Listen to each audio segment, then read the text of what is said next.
Jai Shram. I am Dinesh Pujari, lecturer in Commerce, Sri Rama PU College, Kaladka. Students, in the last class we started second chapter of accountancy, that is accounting for partnership basic concept. ವಿದ್ಯಾರ್ಥಿಗಳೇ, ನಾವು ಕಳೆದ ತರಗತಿಯಲ್ಲಿ ಲೆಕ್ಕಶಾಸ್ತ್ರ ವಿಷಯದ ಎರಡನೇ ಪಾಠವನ್ನು ಆರಂಭಿಸುತ್ತೇವೆ. ಪಾಲುದಾರಿಕೆಯ ಲೆಕ್ಕಬರಹ ಮೂಲ ಪರಿಕಲ್ಪನೆಗಳು. In this chapter, we studied what is partnership, features of partnership, partnership deed, contents of partnership deed. What is partnership deed? A document which contains the terms of partnership agreement is called partnership deed. ಪಾಲುದಾರಿಕೆ ಒಪ್ಪಂದದ ಅಂಶಗಳನ್ನು ಒಳಗೊಂಡಿರುವಂತಹ ದಾಖಲೆಗಳು ಯಾವುದಿವೆ ಅದನ್ನು ಪಾಲುದಾರಿಕೆ ಕರಾರು ಪತ್ರ ಎಂದು ಕರೆಯಲಾಗುತ್ತದೆ. It generally contains the details about all the aspects affects the relationship between partners. ಇದು ಸಾಮಾನ್ಯವಾಗಿ ಪಾಲುದಾರರ ಸಂಬಂಧದ ಮೇಲೆ ಪ್ರಭಾವ ಬೀರುವಂತಹ ಎಲ್ಲಾ ಅಂಶಗಳನ್ನು ಒಳಗೊಂಡಿರುತ್ತದೆ. Next we studied contents of partnership deed. Generally, partnership deed, it contains all aspects affects the relationship among the partners. ಸಾಮಾನ್ಯವಾಗಿ ಪಾಲುದಾರಿಕೆಯ ಕರಾರು ಪತ್ರವು ಪಾಲುದಾರರ ಸಂಬಂಧದ ಮೇಲೆ ಪ್ರಭಾವ ಬೀರುವಂತಹ ಎಲ್ಲಾ ಅಂಶಗಳನ್ನು ಒಳಗೊಂಡಿರುತ್ತದೆ. However, ಆದಾಗ್ಯೂ if there is no express agreement on certain matters, ಪಾಲುದಾರರ ನಡುವೆ ಕೆಲವೊಂದು ವಿಷಯಗಳಿಗೆ ಸಂಬಂಧಪಟ್ಟಂತೆ ಸ್ಪಷ್ಟವಾದ ಒಪ್ಪಂದ ಇಲ್ಲದಿದ್ದಲ್ಲಿ the provisions of Indian Partnership Act 1932 shall apply. ಭಾರತೀಯ ಪಾಲುದಾರಿಕೆ ಕಾಯ್ದೆ 1932ರ ಉಪಬಂಧಗಳು ಅನ್ವಯವಾಗುತ್ತದೆ. Next, provisions relevant for accounting. ಲೆಕ್ಕ ಬರಹಕ್ಕೆ ಸಂಬಂಧಿಸಿದ ಉಪಬಂಧಗಳು ಅಥವಾ ನಿಯಮಗಳು. Students, I already told, in the absence of specific agreement among the partners on certain matters, ಕೆಲವೊಂದು ವಿಷಯಗಳಿಗೆ ಸಂಬಂಧಪಟ್ಟಂತೆ ಪಾಲುದಾರರ ನಡುವೆ ಸ್ಪಷ್ಟವಾದ ಒಪ್ಪಂದ ಇಲ್ಲದಂತ ಸಂದರ್ಭದಲ್ಲಿ the provisions of Indian Partnership Act 1932 shall apply. ಭಾರತೀಯ ಪಾಲುದಾರಿಕೆ ಕಾಯ್ದೆ 1932ರ ಉಪಬಂಧಗಳು ಅನ್ವಯವಾಗುತ್ತದೆ ಎಂದು ಹೇಳಿದೆ. The important provisions of Indian Partnership Act affecting partnership accounts are as follows. ಪಾಲುದಾರಿಕೆಯ ಲೆಕ್ಕ ಬರಹದ ಮೇಲೆ ಪ್ರಭಾವ ಬೀರುವಂತಹ ಭಾರತೀಯ ಪಾಲುದಾರಿಕೆ ಕಾಯ್ದೆಯ ಪ್ರಮುಖ ಉಪಬಂಧಗಳು ಈ ಕೆಳಗಿನಂತೆ ಇವೆ. First one, profit sharing ratio, ಲಾಭ ಹಂಚಿಕೆ ಅನುಪಾತ. ಪ್ರಾಫಿಟ್ ಶೇರಿಂಗ್ ರೇಷಿಯೋ, ಲಾಭ ಹಂಚಿಕೆ ಅನುಪಾತ. If the partnership deed is silent about the profit sharing ratio, ಒಂದು ವೇಳೆ ಪಾಲುದಾರಿಕೆಯ ಕರಾರು ಪತ್ರವು ಲಾಭ ಮತ್ತು ನಷ್ಟ ಹಂಚಿಕೆ ಅನುಪಾತದ ಬಗ್ಗೆ ಏನನ್ನು ಸ್ಪಷ್ಟಪಡಿಸದಿದ್ದರೆ, then the profit and loss of the firm are to be shared equally among the partners. ಆವಾಗ ಸಂಸ್ಥೆಯ ಲಾಭ ಮತ್ತು ನಷ್ಟವನ್ನು ಪಾಲುದಾರರ ನಡುವೆ ಸಮಾನವಾಗಿ ಹಂಚಬೇಕು.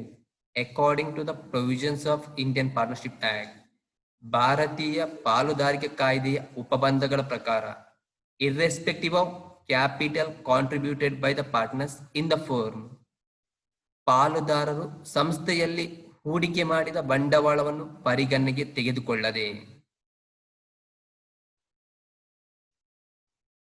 Second one, interest on capital, ಬಂಡವಾಳದ ಮೇಲಿನ ಬಡ್ಡಿ. ಇಂಟ್ರೆಸ್ಟ್ ಆನ್ ಕ್ಯಾಪಿಟಲ್, ಬಂಡವಾಳದ ಮೇಲಿನ ಬಡ್ಡಿ. If partnership deed is silent about the interest on capital, ಒಂದು ವೇಳೆ ಪಾಲುದಾರಿಕೆಯ ಕರಾರು ಪತ್ರವು ಬಂಡವಾಳದ ಮೇಲಿನ ಬಡ್ಡಿಗೆ ಸಂಬಂಧಪಟ್ಟಂತೆ ಯಾವುದೇ ಮಾಹಿತಿ ನೀಡದಿದ್ದಲ್ಲಿ, no partner is entitled to claim any interest on the amount of capital contributed by them in the firm. ಯಾವುದೇ ಪಾಲುದಾರನಿಗೆ ಸಂಸ್ಥೆಯಲ್ಲಿ ತಾನು ಹೂಡಿಕೆ ಮಾಡಿದ ಬಂಡವಾಳದ ಮೇಲೆ ಬಡ್ಡಿಯನ್ನು ಪಡೆದುಕೊಳ್ಳುವ ಹಕ್ಕು ಇರುವುದಿಲ್ಲ. Then it should be noted that, ಇದು ನಿಮಗೆ ಗೊತ್ತಿರಬೇಕು, interest on capital is payable only out of profits of the business. ಬಂಡವಾಳದ ಮೇಲೆ ಬಡ್ಡಿಯನ್ನು ಪಾಲುದಾರಿಕೆ ಸಂಸ್ಥೆಯು ಗಳಿಸಿದ ಲಾಭದಿಂದ ಮಾತ್ರ ಕೊಡಬೇಕು. If the firm suffers from loss, it need not pay interest on capital. ಒಂದು ವೇಳೆ ಸಂಸ್ಥೆಯು ನಷ್ಟವನ್ನು ಅನುಭವಿಸಿದರೆ ಆಗ ಆ ಸಂಸ್ಥೆ ಬಂಡವಾಳದ ಮೇಲೆ ಬಡ್ಡಿಯನ್ನು ಕೊಡಬೇಕಾಗಿ ಇಲ್ಲ. That means firm it has to pay interest on capital only when it earns profit. If it suffers from loss, it is not required to pay the interest on capital. ಅಂದರೆ ಸಂಸ್ಥೆ ಯಾವಾಗ ಲಾಭವನ್ನು ಗಳಿಸುತ್ತದೆ ಆವಾಗ ಮಾತ್ರ ಅದು ಬಂಡವಾಳದ ಮೇಲೆ ಬಡ್ಡಿಯನ್ನು ಕೊಡಬೇಕು, ನಷ್ಟವನ್ನು ಅನುಭವಿಸಿದಾಗ ಕೊಡಬೇಕಾಗಿ ಇಲ್ಲ. Next third one, interest on drawings. ಸ್ವಂತಕ್ಕೆ ಹಿಂಪಡೆತದ ಮೇಲಿನ ಬಡ್ಡಿ. ಇಂಟ್ರೆಸ್ಟ್ ಆನ್ ಡ್ರಾಯಿಂಗ್ಸ್, ಸ್ವಂತಕ್ಕೆ ಹಿಂಪಡೆತದ ಮೇಲಿನ ಬಡ್ಡಿ. Before understanding interest on drawings, ಸ್ವಂತಕ್ಕೆ ಹಿಂಪಡೆದ ಮೇಲಿನ ಬಡ್ಡಿಯನ್ನು ತಿಳಿದುಕೊಳ್ಳುವುದಕ್ಕಿಂತ ಮುಂಚೆ first we should know what is drawings. ನಮಗೆ ಮೊದಲು ಸ್ವಂತಕ್ಕೆ ಹಿಂಪಡೆತ ಅಂದರೆ ಏನಂತ ಗೊತ್ತಿರಬೇಕು. What is drawings? ಸ್ವಂತಕ್ಕೆ ಹಿಂಪಡೆತ ಎಂದರೇನು? If cash, goods or any other assets withdrawn by a partner from his firm for his personal or private purpose, it is called drawings. ಒಂದು ವೇಳೆ ಯಾವುದಾದರೂ ಒಬ್ಬ ಪಾಲುದಾರ ತನ್ನ ಸಂಸ್ಥೆಯಿಂದ ಹಣ, ಸರಕು ಅಥವಾ ಯಾವುದಾದರೂ ಆಸ್ತಿಯನ್ನು ತನ್ನ ಸ್ವಂತ ಅಥವಾ ಖಾಸಗಿ ಅಥವಾ ವೈಯಕ್ತಿಕ ಉಪಯೋಗಕ್ಕಾಗಿ ತೆಗೆದುಕೊಂಡು ಹೋದರೆ ಇಟ್ ಈಸ್ ಕಾಲ್ಡ್ ಡ್ರಾಯಿಂಗ್ಸ್. ಅದನ್ನು ಡ್ರಾಯಿಂಗ್ಸ್ ಎಂದು ಕರೆಯಲಾಗುತ್ತದೆ. Partnership firm is entitled to charge interest on drawings made by the partners. ಪಾಲುದಾರಿಕೆ ಸಂಸ್ಥೆಗೆ ಪಾಲುದಾರರು ಮಾಡಿದ ಡ್ರಾಯಿಂಗ್ಸ್ನ ಮೇಲೆ ಬಡ್ಡಿಯನ್ನು ವಿಧಿಸುವ ಹಕ್ಕು ಇದೆ. If nothing is mentioned in the partnership deed about interest on drawings, ಒಂದು ವೇಳೆ ಪಾಲುದಾರಿಕೆಯ ಕರಾರು ಪತ್ರದಲ್ಲಿ ಪಾಲುದಾರರು ಮಾಡಿದ ಡ್ರಾಯಿಂಗ್ಸ್ನ ಮೇಲಿನ ಬಡ್ಡಿಗೆ ಸಂಬಂಧಪಟ್ಟಂತೆ ಯಾವುದೇ ಮಾಹಿತಿ ಇಲ್ಲದಿದ್ದರೆ no interest is to be charged on the drawings made by the partners. ಪಾಲುದಾರರು ಮಾಡಿದ ಡ್ರಾಯಿಂಗ್ಸ್ನ ಮೇಲೆ ಯಾವುದೇ ಬಡ್ಡಿಯನ್ನು ವಿಧಿಸಬಾರದು, ವಿಧಿಸುವ ಹಾಗಿಲ್ಲ. Next fourth one, interest on advances. Interest on advances, ಮುಂಗಡಗಳ ಮೇಲಿನ ಬಡ್ಡಿ. ಮುಂಗಡಗಳ ಮೇಲಿನ ಬಡ್ಡಿ. Before studying about interest on advances we should know what is advance. ಮುಂಗಡಗಳ ಮೇಲಿನ ಬಡ್ಡಿಯ ಬಗ್ಗೆ ತಿಳಿದುಕೊಳ್ಳುವುದಕ್ಕಿಂತ ಮುಂಚೆ ನಮಗೆ ಮುಂಗಡಗಳು ಅಂದರೆ ಏನಂತ ಗೊತ್ತಿರಬೇಕು. What is advances? ಮುಂಗಡಗಳು ಎಂದರೇನು? If any partner has advanced some money to the firm beyond the amount of his capital for the purpose of business, it is called advances. ಒಂದು ವೇಳೆ ಯಾವುದಾದರೂ ಒಬ್ಬ ಪಾಲುದಾರ ಸಂಸ್ಥೆಗೆ ವ್ಯವಹಾರದ ಉದ್ದೇಶಕ್ಕಾಗಿ ತನ್ನ ಪಾಲಿನ ಬಂಡವಾಳವನ್ನು ಬಿಟ್ಟು ಹೆಚ್ಚುವರಿ ಮೊತ್ತವನ್ನು ನೀಡಿದರೆ, ತನ್ನ ಪಾಲಿನ ಬಂಡವಾಳವನ್ನು ಹೊರತುಪಡಿಸಿ ಹೆಚ್ಚುವರಿ ಮೊತ್ತ ಏನಾದರೂ ನೀಡಿದ್ದಲ್ಲಿ ಇಟ್ ಈಸ್ ಕಾಲ್ಡ್ ಅಡ್ವಾನ್ಸಸ್. ಅದನ್ನು ಅಡ್ವಾನ್ಸಸ್ ಎಂದು ಕರೆಯಲಾಗುತ್ತದೆ, ಮುಂಗಡಗಳು ಎಂದು ಕರೆಯಲಾಗುತ್ತದೆ. Partners are entitled to receive interest on such advances at specified rate. ಪಾಲುದಾರರಿಗೆ ಸಂಸ್ಥೆಗೆ ತಾವು ನೀಡಿದ ಅಡ್ವಾನ್ಸಸ್ ಏನಿದೆ ಅದರ ಮೇಲೆ ನಿರ್ದಿಷ್ಟ ದರದಲ್ಲಿ ಬಡ್ಡಿಯನ್ನು ಪಡೆದುಕೊಳ್ಳುವ ಹಕ್ಕು ಇದೆ. If nothing is mentioned in the partnership deed about the interest on advances, Partners are entitled to interest on advances at the rate of 6% per annum. ಒಂದು ವೇಳೆ ಪಾಲುದಾರಿಕೆಯ ಕರಾರು ಪತ್ರದಲ್ಲಿ ಪಾಲುದಾರರ ಮುಂಗಡಗಳ ಮೇಲಿನ ಬಡ್ಡಿಗೆ ಸಂಬಂಧಪಟ್ಟಂತೆ ಯಾವುದೇ ಮಾಹಿತಿ ಇಲ್ಲದಿದ್ದಲ್ಲಿ ಪಾಲುದಾರರಿಗೆ ತಮ್ಮ ಮುಂಗಡಗಳ ಮೇಲೆ ವಾರ್ಷಿಕವಾಗಿ 6% ಬಡ್ಡಿಯನ್ನು ಪಡೆದುಕೊಳ್ಳುವ ಹಕ್ಕು ಇದೆ. Partners are entitled to receive interest at 6% per annum. ಪಾಲುದಾರರಿಗೆ ತಮ್ಮ ಮುಂಗಡಗಳ ಮೇಲೆ ವಾರ್ಷಿಕವಾಗಿ 6% ಬಡ್ಡಿಯನ್ನು ಪಡೆದುಕೊಳ್ಳುವ ಹಕ್ಕು ಇದೆ. Next, remuneration for firms work. ಸಂಸ್ಥೆಯ ಕೆಲಸಕ್ಕಾಗಿ ಸಂಭಾವನೆ.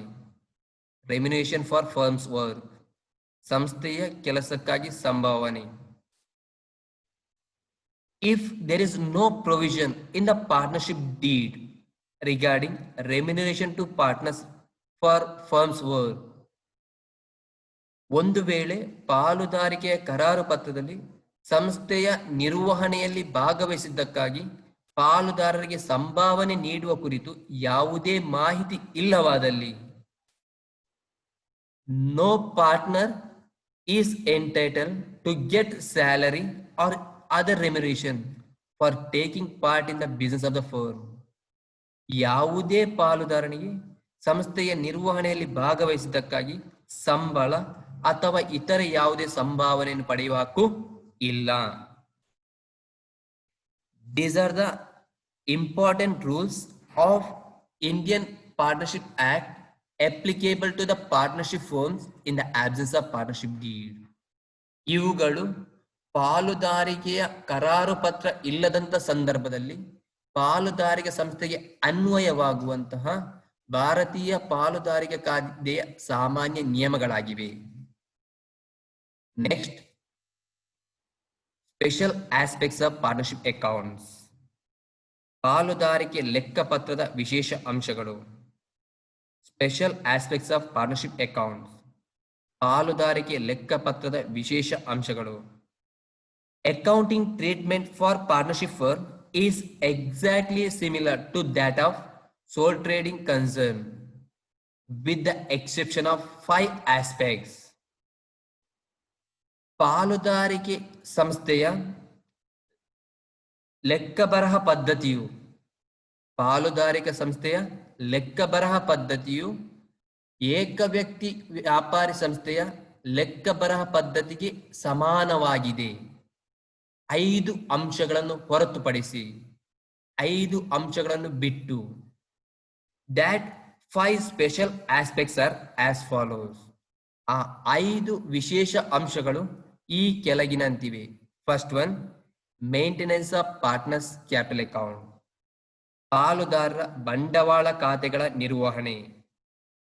Second one, distribution of profit and losses among the partners, ಲಾಭ ಮತ್ತು ನಷ್ಟವನ್ನು ಪಾಲುದಾರರಲ್ಲಿ ಹಂಚಿಕೆ.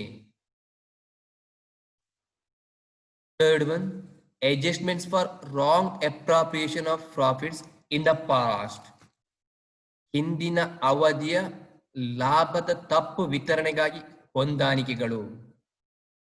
Fourth one, reconstitution of partnership firm, ಪಾಲುದಾರಿಕೆ ಸಂಸ್ಥೆಯ ಪುನರ್ರಚನೆ. Fifth one, dissolution of partnership firm, ಪಾಲುದಾರಿಕೆ ಸಂಸ್ಥೆಯ ವಿಸರ್ಜನೆ.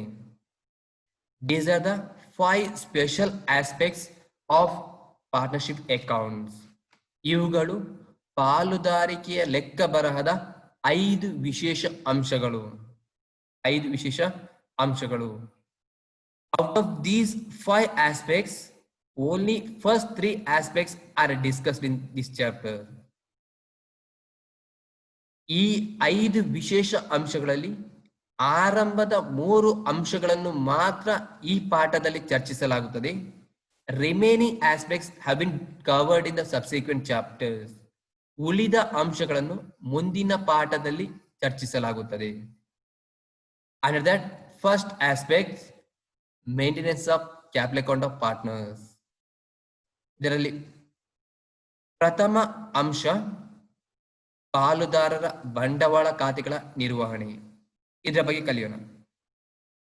Maintenance of capital account of partners, ಪಾಲುದಾರರ ಬಂಡವಾಳ ಖಾತೆಗಳ ನಿರ್ವಹಣೆ. Students, all transactions relating to partners of the firm are recorded in the books of the firm through their capital accounts. ವಿದ್ಯಾರ್ಥಿಗಳೇ, ಪಾಲುದಾರರಿಗೆ ಸಂಬಂಧಪಟ್ಟ ಎಲ್ಲಾ ಟ್ರಾನ್ಸಾಕ್ಷನ್ಗಳನ್ನು ಅಂದರೆ ವಹಿವಾಟುಗಳನ್ನು ಅವರ ಬಂಡವಾಳ ಖಾತೆಗಳ ಮೂಲಕ ಸಂಸ್ಥೆಯ ಲೆಕ್ಕ ಪುಸ್ತಕದಲ್ಲಿ ದಾಖಲಿಸಲಾಗುತ್ತದೆ. All transactions relating to the partners of the firm are recorded in the books of the firm through their capital accounts. ಪಾಲುದಾರರಿಗೆ ಸಂಬಂಧಪಟ್ಟ ಎಲ್ಲಾ ವಹಿವಾಟುಗಳನ್ನು ಪಾಲುದಾರಿಕೆ ಸಂಸ್ಥೆಯ ಲೆಕ್ಕ ಪುಸ್ತಕದಲ್ಲಿ ಪಾಲುದಾರರ ಬಂಡವಾಳ ಖಾತೆಗಳ ಮುಖಾಂತರ ದಾಖಲಿಸಲಾಗುತ್ತದೆ. ಫಾರ್ ಯುವರ್ ಅಂಡರ್ಸ್ಟ್ಯಾಂಡಿಂಗ್, ನಿಮ್ಮ ಅರ್ಥೈಸಿಕೊಳ್ಳುವಿಕೆಗಾಗಿ I listed transaction relating to partners as follows. ನಾನು ಪಾಲುದಾರರಿಗೆ ಸಂಬಂಧಪಟ್ಟಂತ ವಹಿವಾಟುಗಳನ್ನು ಈ ಕೆಳಗಂಡಂತೆ ಪಟ್ಟಿ ಮಾಡಿದ್ದೇನೆ. ದೇ ಆರ್, ಅವುಗಳು: first one, original capital introduce by the partners, ಪಾಲುದಾರರು ಹೂಡಿಕೆ ಮಾಡಿದ ಮೂಲ ಬಂಡವಾಳ. Next, additional capital introduced by the partners, ಪಾಲುದಾರರು ಹೂಡಿಕೆ ಮಾಡಿದ ಹೆಚ್ಚುವರಿ ಬಂಡವಾಳ. Withdrawal of capital made by the partners, ಪಾಲುದಾರರು ಹಿಂಪಡೆದುಕೊಂಡ ಬಂಡವಾಳ. ಇಂಟ್ರೆಸ್ಟ್ ಆನ್ ಕ್ಯಾಪಿಟಲ್, ಬಂಡವಾಳದ ಮೇಲಿನ ಬಡ್ಡಿ. Drawings made by the partners, ಪಾಲುದಾರರು ಸ್ವಂತಕ್ಕೆ ಹಿಂಪಡೆದುಕೊಂಡ ಹಣ. ಇಂಟ್ರೆಸ್ಟ್ ಆನ್ ಡ್ರಾಯಿಂಗ್ಸ್, ಸ್ವಂತಕ್ಕೆ ಹಿಂಪಡೆದರ ಮೇಲಿನ ಬಡ್ಡಿ. ಪಾರ್ಟ್ನರ್ಸ್ ಸ್ಯಾಲರಿ, ಪಾಲುದಾರರ ಸಂಬಳ. ಕಮಿಷನ್ ಟು ಪಾರ್ಟ್ನರ್ಸ್, ಪಾಲುದಾರರಿಗೆ commission. Partner share of profit, ಪಾಲುದಾರರ ಪಾಲಿನ ಲಾಭ. ಪಾರ್ಟ್ನರ್ ಶೇರ್ ಆಫ್ ಲಾಸ್, ಪಾಲುದಾರರ ಪಾಲಿನ ನಷ್ಟ, ಎಕ್ಸೆಟ್ರಾ ಎಕ್ಸೆಟ್ರಾ ಇತ್ಯಾದಿ. These are the transactions relating to the partners. ಇವುಗಳು ಪಾಲುದಾರರಿಗೆ ಸಂಬಂಧಪಟ್ಟ ವಹಿವಾಟುಗಳಾಗಿವೆ. Next, there are two methods by which the capital account of partners can be maintained. ಪಾಲುದಾರರ ಬಂಡವಾಳ ಖಾತೆಯನ್ನು ನಿರ್ವಹಿಸುವುದಕ್ಕಾಗಿ ಎರಡು ವಿಧಾನಗಳು ಲಭ್ಯವಿದ್ದಾವೆ. Or we can prepare the partners capital account under two methods. ನಾವು ಪಾಲುದಾರರ ಕ್ಯಾಪಿಟಲ್ ಅಕೌಂಟ್ ಅನ್ನು ಎರಡು ವಿಧಾನದಲ್ಲಿ ರಚನೆ ಮಾಡಬಹುದು. First one, fixed capital method, ಸ್ಥಿರ ಬಂಡವಾಳ ವಿಧಾನ. First one, fixed capital method, ಸ್ಥಿರ ಬಂಡವಾಳ ವಿಧಾನ. Second one, fluctuating capital method, ಬದಲಾಗುವ ಬಂಡವಾಳ ವಿಧಾನ. Second one, fluctuating capital method, ಬದಲಾಗುವ ಬಂಡವಾಳ ವಿಧಾನ. ಈ ಎರಡು ವಿಧಾನದಲ್ಲಿ ನಾವು ಪಾಲುದಾರರ ಕ್ಯಾಪಿಟಲ್ ಅಕೌಂಟ್ ಅನ್ನು ರಚನೆ ಮಾಡಬಹುದು.